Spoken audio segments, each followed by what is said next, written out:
Welcome to the Folktale Project. This is Dan Shawls. This week we are in New Zealand, and we'll be reading some stories from both the Maori tradition, but also from Edith Howe's Wonderwings, a collection of fairy tales written by the New Zealand teacher. Our first story is Wonderwings. Poppypink sat up in bed and yawned. "Why is everybody getting up so early?" she asked. "Is it a holiday?" The older fairies were dressing themselves and brushing their long, fine hair. "Wonderwings is coming to see us," they said. "Jump up, little Poppypink." "Who is Wonderwings?" she asked. "You will see when you're dressed. Hurry, or you will miss her." "Oh dear, I'm so sleepy," said Poppypink, and she yawned again. "I don't care about Wonderwings." She snuggled down into the bedclothes again and went to sleep. Presently, she was awakened by the sound of the sweetest singing she had ever heard, and a flash of brilliant color went past her window pane of crystal set in pearl. "That must be Wonderwings," she said. "Oh, I must see her. I hope I'm not too late." She sprang from bed and dressed so hurriedly that I'm afraid her hair did not receive its due amount of brushing. Then she ran out into the garden. The older fairies stood all in a group, saying loudly, "I will go, I will go." And before them, scarcely touching the ground with the tip of her foot, stood poised a glorious fairy, taller than any other there. She was altogether beautiful, and her wings, as soon as Poppypink saw them, she knew why the visitor had been called Wonderwings.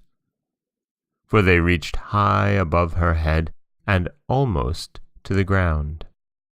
They glowed with so many colors that it seemed as if 1,000,000 jewels had been hung upon them and had stuck, growing into 1,000,000 flashing stars that made 1,000,000 little rainbows with every sway and movement of her body. "How lovely! Oh, how lovely!" cried Poppypink. She crept nearer to the beautiful fairy and sat among the daisies at her feet. "See!" she cried. "My wings are small and colorless. Tell me how I may grow wings like yours." Just as little girls adore beautiful hair, so do little fairies adore beautiful wings. Wonderwings smiled down at her. "Such wings as mine are only to be won in sadder lands than these," she said. "If you would have them, you must leave your fairyland and come where humans live and see where hunger and sorrow and death trample the city streets." "I will come," cried Poppypink. "I will come." "Come then," said Wonderwings. She took the little fairy's hand, and they all rose into the clear air, flying far and far away, till they left their fairyland behind, and came at last to the sadder lands where humans lived. There, Wonderwings showed them where hunger and sorrow and death trampled the city streets, and the band of fairies flew lower and lower to look. "The children tumble and fight in the dirty lanes and cry for bread," cried Poppypink. "The little ones, I cannot bear to hear them sob."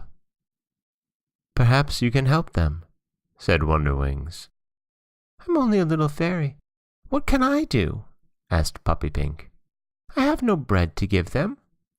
She flew a little lower to gaze at them more nearly. "What can I do?" she asked again. No answer came. She looked around and found herself alone. Wonderwings and the older fairies had in a moment gone from sight. Below, a crippled child sat among rags in a dark corner of a dreary room, and tears ran down her cheeks. "The sunshine, the pretty yellow sunshine," she wailed. "If only I could run and play in the pretty sunshine." "Here's something I can do," thought Poppypink. She gathered armfuls of golden sunbeams, and flying with them through the glass as only a fairy can fly, herself unseen, she heaped them over the twisted hands and pale, thin face of the child, and left her playing with them and smiling happily. Lower she flew to help the little ones who cried about the gutters. She led the starving and shelterless to comfort, the toddlers to safety. She brought a flower to the hopeless, ease to sick ones racked with pain. At night she flew with glittering dreams from room to room, so that even sad-eyed, feeble babies laughed for pleasure in their sleep. Day after day, night after night, she toiled for weeks and months and years. There was so much to do. The time passed like a moment. So busy was she that she had forgotten all about her wings. One day, there came a flash of color in the air beside her, and Wonderwings and all the older fairies stood around her. "Dear Poppypink," cried one, "how your wings have grown! How beautiful they are! They are so tall they reach above your head and almost to the ground, and they glow with so many colors that it seems as if 1,000,000 jewels had been flung upon them and had stuck, growing into 1,000,000 flashing stars that make 1,000,000 little rainbows with every sway and movement of your body." Poppypink laughed with joy. "I am so glad, so very glad," she said. "I had forgotten all about my wings. Yet they have grown with use," said Wonderwings. "For every deed of kindness done, a star has sprung, to shine in beauty there for evermore." And that is the New Zealand fairy tale of Wonderwings. Again, brought to us by Edith Howes. And here we have a tale of fairies, but also how and why the fairies come and help us. Why their wings are so beautiful, colorful, and why it is that little children often see them flying about. This is Dan Scholes for the Folktale Project.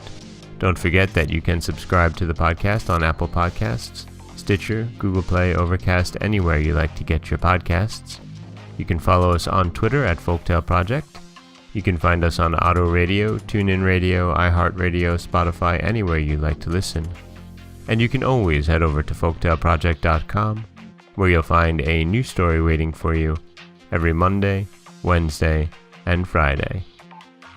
As always, thank you so much for listening.